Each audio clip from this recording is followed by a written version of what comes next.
Hello student, ह्या व्हिडिओमध्ये आपण gene, it's nature, expression and regulation या चॅप्टरमधील काही इम्पॉर्टंट प्रॉब्लेम्स कव्हर करणार आहोत. हे प्रॉब्लेम्स तुम्हाला नीट आणि CET सारख्या एक्झाममध्ये विचारले जाऊ शकतात, त्यामुळे हा व्हिडिओ एंडपर्यंत तुम्ही नक्की बघा.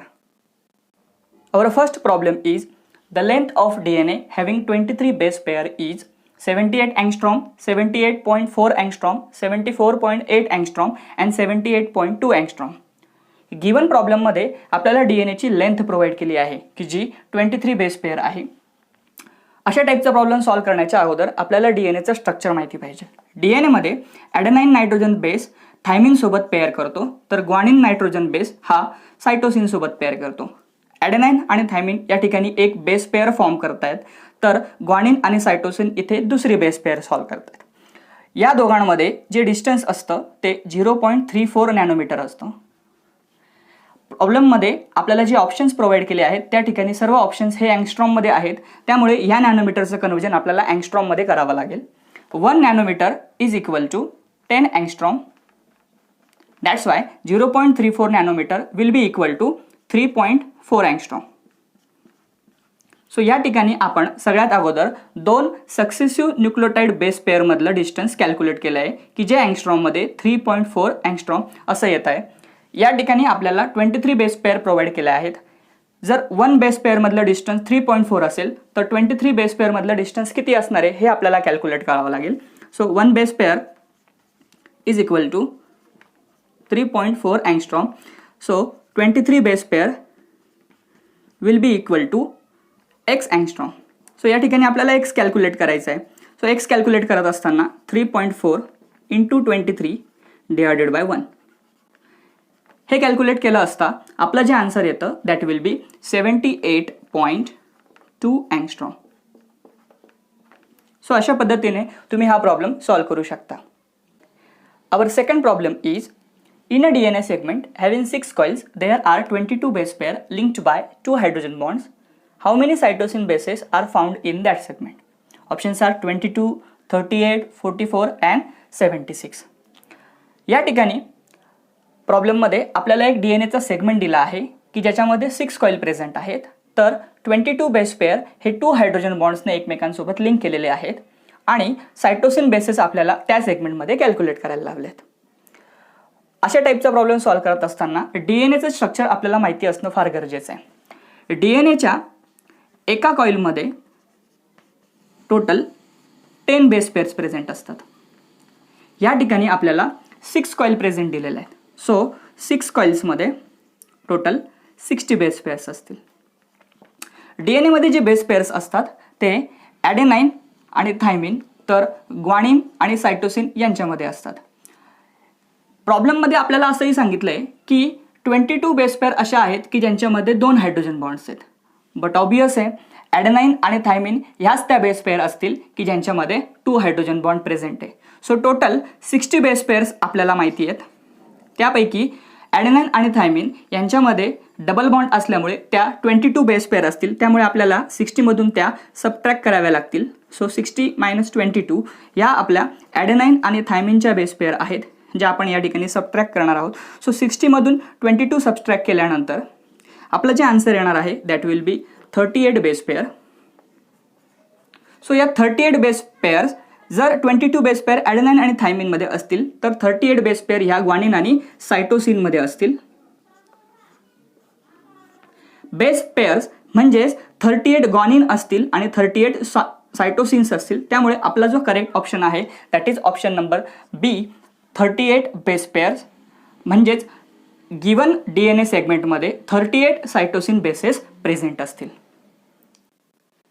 आवर third problem is number of nucleosome present in human cell is, the options are 3.3 into 10⁻⁷, 1.1 into 10⁻⁷, 6.6 into 10⁻⁷, and the fourth option is none. या प्रॉब्लेममध्ये आपल्याला ह्युमन सेलमध्ये प्रेझेंट असलेले total number of nucleosome calculate करायचे. हा प्रॉब्लेम सॉल्व्ह करत असताना सगळ्यात अगोदर न्यूक्लिओझोममध्ये total number of base pairs किती प्रेझेंट असतात हे आपल्याला माहिती असणं गरजेचं आहे. तर त्याची व्हॅल्यू ही 200 बेस पेअर आहे. एका न्यूक्लिओझोममध्ये टोटल 200 बेस पेअर प्रेझेंट असतात. तर सेकंड, ह्युमन सेलमध्ये जे जेनेटिक मटेरियल असतं त्या जेनेटिक मटेरियलमध्ये total number of base pair हे 6.6 इंटू 10⁹ एवढे असतात. सो या ठिकाणी आपल्याला दोन कॉन्स्टंट व्हॅल्यू मिळाल्या आहेत. पहिली व्हॅल्यू सांगते की न्यूक्लिओझोममध्ये टोटल 200 बेस पेअर प्रेझेंट असतात. हे कॅल्क्युलेशन एका न्यूक्लिओझोमसाठीचं आहे. तर एका ह्युमन सेलमध्ये जे जेनेटिक मटेरियल असतं त्यामध्ये टोटल 6.6 इंटू 10⁹ एवढे बेस पेअर प्रेझेंट असतात. सो या दोन व्हॅल्यूजचा यूज करून आपण या ठिकाणी टोटल नंबर ऑफ न्यूक्लिओझोम्स ह्युमन सेलमध्ये किती प्रेझेंट असतात ते कॅल्क्युलेट करणार आहे. सो त्यासाठी आपल्याला फक्त थोडी रिअरेंजमेंट करायची आहे. 1 nucleosome contains 200 base pair. So for 6.6 into 10⁹ base pair, how many nucleosomes will be present? So ते आपण x कन्सिडर करणार आहोत. सो या ठिकाणी आपल्याला क्रॉस मल्टिप्लिकेशन करून x ची व्हॅल्यू फाइंड आउट करायची आहे की जे आपलं न्यूक्लिओझोम आन्सर असणार आहे. So x will be equal to 1 into 6.6 into 10⁹ divided by 200. So या ठिकाणी 2 0 आहेत म्हणजे 10⁻² होईल. सो हे 10⁻² आणि या ठिकाणी 10⁻² आपल्याला सबट्रॅक्ट करायला लागेल. तो या ठिकाणी पॉवर ही 10⁻7 होऊन जाईल. 2ने जर आपण 6.6ला डिवाइड केलं so it will be 3.3. So our final answer will be 3.3 into 10⁻7 न्यूक्लिओझोम की जो आपला फर्स्ट ऑप्शन आहे.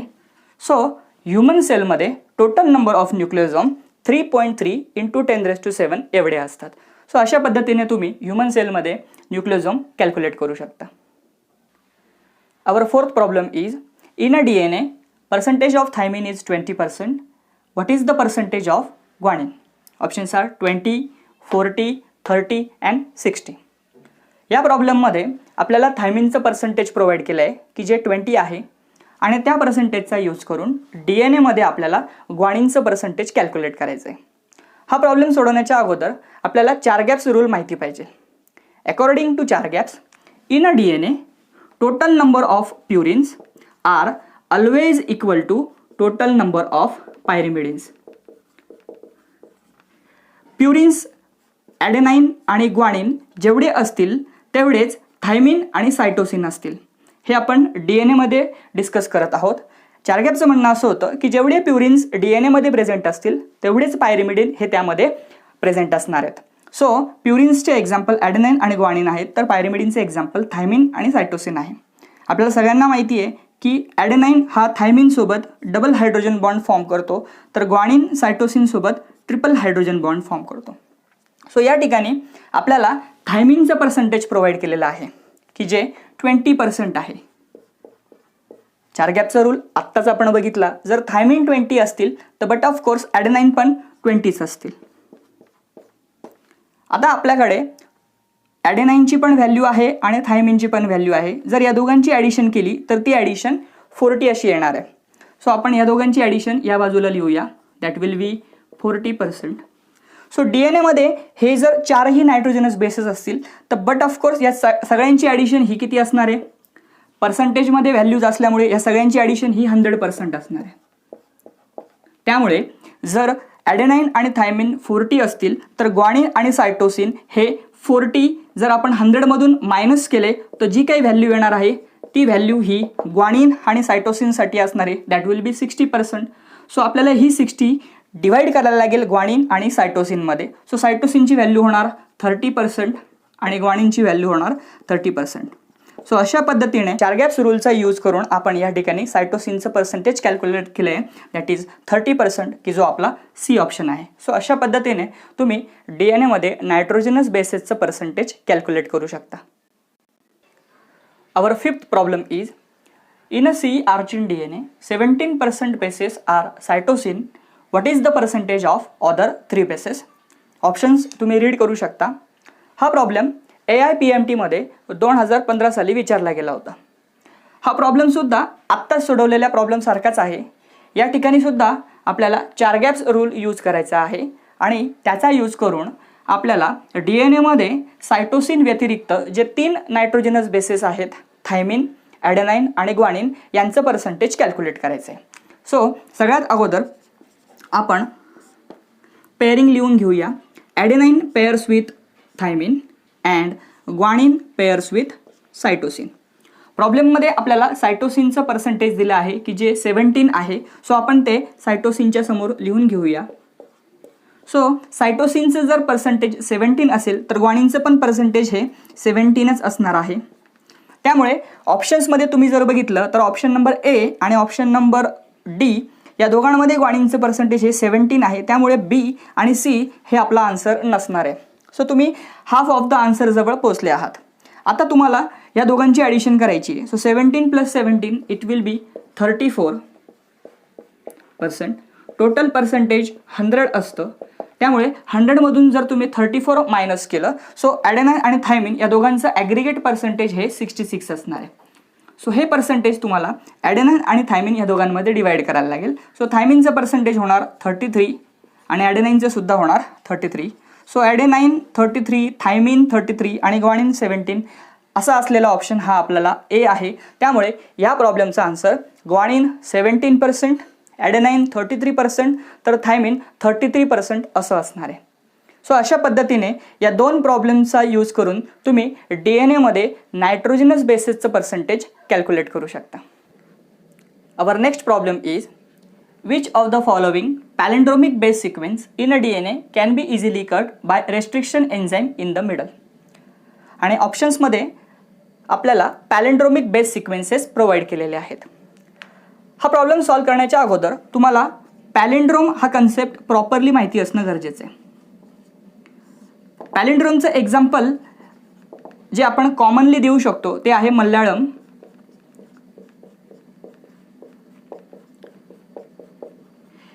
हा जो काही वर्ड आहे हा वर्ड जर आपण फॉरवर्ड रीड केला किंवा बॅकवर्ड रीड केला सो त्याचं स्पेलिंग हे सेमच असणार आहे. असे जे काही वर्ड इंग्लिश भाषेमध्ये सापडतात त्यांना आपण पॅलेंड्रोम असं म्हणत असतो. सिमिलरली DNA सुद्धा नायट्रोजनस बेसेस जे असतात ते सुद्धा पॅलेंड्रोम बेस सिक्वेन्स शो करत असतात. म्हणजे जेव्हा आपण त्यांना फॉरवर्ड किंवा बॅकवर्ड डिरेक्शनने रीड करतो ते सेम नायट्रोजनस बेस आपल्याला शो करतात. असे जे सिक्वेन्सेस DNA प्रेझेंट असतात त्यांना आपण पॅलेंड्रोमिक बेस सिक्वेन्स असं म्हणतो. आपल्याला या चारही ऑप्शन्समधून तोच सिक्वेन्स फाइंड आउट करायचा आहे की जो फॉरवर्ड आणि बॅकवर्ड दोघं डिरेक्शनला सेम सिक्वेन्स आपल्याला शो करतो. ऑप्शन नंबर फर्स्टमध्ये तुम्ही जर बघितलं तर या ठिकाणी सी आहे पण या ठिकाणी ए आहे त्यामुळे हा ऑप्शन्स तर नसणार आहे. या ऑप्शनमध्ये या ठिकाणी जी आहे या ठिकाणी ए आहे त्यामुळे हाही ऑप्शन नसणार आहे. या ठिकाणी जी आहे या ठिकाणी जी आहे या ठिकाणी A A A A T T T T C C. आणि तुम्हाला एक प्रिकॉशन अजून घ्यायची आहे ती म्हणजे प्राईम. इथे 5 प्राईम आहे या ठिकाणी सुद्धा 5 प्राईम आहे या ठिकाणी 3 प्राईम आहे या ठिकाणी सुद्धा 3 प्राईम आहे. आणि अजून एक प्रिकॉशन घ्यायची आहे ती म्हणजे प्रत्येक नायट्रोजनस बेसिसचं पेअरिंग बरोबर झालं आहे का. आपल्याला माहिती आहे की जीचं पेअरिंग हे नेहमी सी सोबत होतं आणि एचं पेअरिंग हे टी सोबत होतं. सो ह्या ऑप्शनमध्ये मला असं वाटतंय की चारही जे नायट्रोजनस बेसिस आहेत ते प्रॉपरली पेअरिंग करत आहेत. तर प्राईमची जी काही पोझिशन आहे ती सुद्धा प्रॉपरली आहे. आणि फोर्थ ऑप्शनमध्ये इथे सी आहे इथे मात्र डी आहे त्यामुळे डी ही आपला आन्सर नसणार आहे, बी सुद्धा नसणार आहे आणि ए सुद्धा नसणार आहे. सो आपली करेक्ट चॉईस ही या ठिकाणी पॅलेंड्रोमिक बेस सिक्वेन्सची जी असणार आहे ती म्हणजे ऑप्शन नंबर सी. सो अशा पद्धतीने तुम्ही DNA palindromic base sequence find out करू शकता की ज्या ठिकाणी रेस्ट्रिक्शन एन्झाईम त्या DNAला फ्रॅगमेंट करणार आहे किंवा कट करणार आहे. Our next problem is if the template strand have the sequences 3'-ATC GAT CG-5' then find out the sequence of mRNA transcribe. आपल्याला ऑप्शन्समध्ये 4 mRNA प्रोव्हाइड केले आहेत. त्यापैकी आपल्याला करेक्ट mRNA फाइंड आउट करायचा आहे की जो या DNA सिक्वेन्सपासून ट्रान्सक्राईब झाला असेल. सगळ्यात अगोदर आपल्याला DNA पासून mRNA फॉर्म होण्याच्या प्रोसेसला ट्रान्स्क्रिप्शन असं म्हणतात हे माहिती असणं गरजेचं आहे. DNA 2 स्ट्रँड्स असतात. त्यापैकी एक स्ट्रँड हा 5'-3' असतो तर दुसरा स्ट्रँड हा 3'-5' असतो. जो स्ट्रँड DNA RNAच्या सिंथेसिससाठी यूज केला जातो त्याला आपण टेम्पलेट स्ट्रँड असं म्हणतो. गिव्हन प्रॉब्लेममध्ये 3'-5' हा जो काही स्ट्रँड आहे तो आपल्यासाठी टेम्पलेट स्ट्रँड असणार आहे. सो 3'-5' याला आपण टेम्पलेट स्ट्रँड असं कन्सिडर करूया. ह्या टेम्पलेट स्ट्रँडचा यूज करून आपल्याला mRNA कन्स्ट्रक्ट करायचा आहे। mRNA कन्स्ट्रक्ट होत असताना ऑलवेज 5' to 3' असा कन्स्ट्रक्ट होतो, पण प्रॉब्लेममध्ये आपल्याला ज्या पद्धतीने स्ट्रँडचा सिक्वेन्स दिला असेल त्या पद्धतीनेच आपल्याला mRNA कन्स्ट्रक्ट करायचा आहे। सो या ठिकाणी मी 5' to 3' हे थोड्या वेळासाठी रफ करणार आहे। सो टेम्पलेट स्ट्रँडवरती जो सिक्वेन्स आहे तो आपण इथे मेन्शन करून घेऊया, A T C G A T C G। So this is our template strand. आता या टेम्पलेट स्ट्रँडवरती जे काही नायट्रोजनस बेसेस प्रेझेंट आहेत ते आता ट्रान्सक्राईब होणार आहेत, म्हणजेच रीड होणार आहेत आणि mRNA मध्ये कॉपी होणार आहेत। सो mRNA मध्ये कॉपी करत असताना RNA मधली नायट्रोजनस बेस पेअरिंग आपल्याला माहिती असणं गरजेचं आहे। RNA मध्ये A हा नेहमी U सोबत पेअरिंग फॉर्म करतो, तर G हा नेहमी C सोबत पेअरिंग फॉर्म करतो। सो या ठिकाणी जर A असेल तर या ठिकाणी त्याची पेअरिंग ही U सोबत होणार आहे, जर T असेल तर T ची पेअरिंग ही A सोबत होणार आहे, C च्या ठिकाणी G असेल, G च्या ठिकाणी C असेल, A च्या ठिकाणी परत U असेल, T च्या ठिकाणी A असेल, C च्या ठिकाणी G असेल, G च्या ठिकाणी C असेल। सो अशा पद्धतीने आपण नायट्रोजनस बेसेस ट्रान्सक्राईब केले आहेत।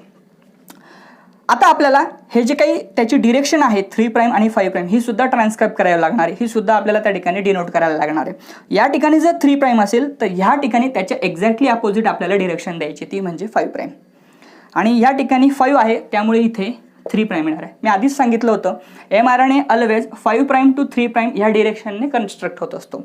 सो ऑप्शनमध्ये आपल्याला अशी चॉईस फाइंड आउट करायची आहे, तर ती आपली ऑप्शन नंबर A आहे, 5' UAG CUA GC 3'। सो अशा पद्धतीने तुम्ही DNA सिक्वेन्स यूज करून त्यापासून कुठला mRNA ट्रान्सक्राईब झाला आहे ते फाइंड आउट करू शकता।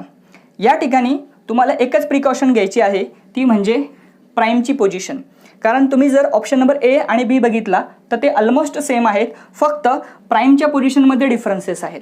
सो प्रॉब्लेम सॉल्व करत असताना प्राईमच्या डिरेक्शनकडे सुद्धा आपल्याला प्रॉपरली फोकस करायचा आहे। Our next problem is what would happen if in a gene encoding a polypeptide of 50 amino acids 25th codon UAC is mutated to UAE। या प्रॉब्लेममध्ये आपण एक 50 अमायनो ॲसिड असलेली पॉलीपेप्टाइडची चेन फॉर्म करत आहोत, आणि ती फॉर्म करत असताना जो mRNA मध्ये 25th नंबरचा कोडॉन आहे UAC तो म्युटेट झाला आहे UAA मध्ये। असं झाल्यामुळे त्या चेनवरती काय इम्पॅक्ट होणार आहे ते आपल्याला ऑप्शनमधून सिलेक्ट करायचं आहे। सो हा प्रॉब्लेम सॉल्व करत असताना आपण ट्रान्सलेशनचा कन्सेप्ट सगळ्यात अगोदर बघूया। mRNA पासून प्रोटीन फॉर्म होण्याच्या कन्सेप्टला ट्रान्सलेशन असं म्हणतात। mRNAचं स्ट्रक्चर हे सिंगल स्ट्रँडेड लिनियर असतं। mRNA वरती नायट्रोजनस बेसेस हे लिनियरली अरेंज केलेले असतात विदाउट एनी गॅप। त्या ठिकाणी 3 नायट्रोजनस बेसेसचा जो ग्रुप असतो त्याला आपण कोडॉन असं म्हणतो। यापैकी काही कोडॉन अमिनो ॲसिडसाठी कोड करतात, तर काही कोडॉन हे अमिनो ॲसिडसाठी कोड करत नाहीत, त्यांना आपण नॉनसेन्स कोडॉन असं म्हणतो, किंवा त्यांना स्टॉप कोडॉन सुद्धा म्हटलं जातं। त्याचे एक्झाम्पल फक्त 3च असतात, UAA, UAG and UGA। So या प्रॉब्लेममध्ये तुम्ही जर बघितलं तर 25th नंबरचा जो कोडॉन आहे UAC तो म्युटेट झाला आहे UAA मध्ये, म्हणजेच त्याचं कन्व्हर्जन तुम्ही जर बघितलं तर ते स्टॉप कोडॉनमध्ये झालं आहे, म्हणजे तो कुठल्याच अमिनो ॲसिडला कोड करणार नाही। सो ह्या चेनमध्ये 24th नंबरपर्यंतच फक्त अमिनो ॲसिड हे कोड केले जातील, त्यामुळे ही क्वाईट पॉसिबिलिटी आहे की जर 24th नंबरचाच कोडॉन हा फक्त अमिनो ॲसिडसाठी कोड करणार असेल तो या ठिकाणी फॉर्म होणारे अमिनो ॲसिड सुद्धा 24च असतील, कारण 25th नंबरचा कोडॉन जो अमिनो ॲसिडला कोड करणार होता तो म्युटेट झाला आहे स्टॉप कोडॉनमध्ये, की जो कुठल्याही अमिनो ॲसिडला कोड करत नाही। त्यामुळे ही polypeptide chain 24 amino acid add केल्यानंतर सडनली स्टॉप होऊन जाणार आहे, कारण 25th नंबरचा कोडॉन हा स्टॉप कोडॉनमध्ये म्युटेट झाला आहे. सो चारही ऑप्शनपैकी जो आपला सेकंड ऑप्शन आहे, a polypeptide of 24 amino acids will be form, ही आपली करेक्ट चॉईस असणार आहे. व्हिडिओमध्ये कव्हर केलेले प्रॉब्लेम्स तुम्ही पुन्हा एकदा प्रॅक्टिस करून बघा. त्यासोबतच व्हिडिओबद्दल काही सजेशन्स असतील, क्वेरीज असतील तर कमेंट बॉक्समध्ये तुम्ही मला मेन्शन करू शकता.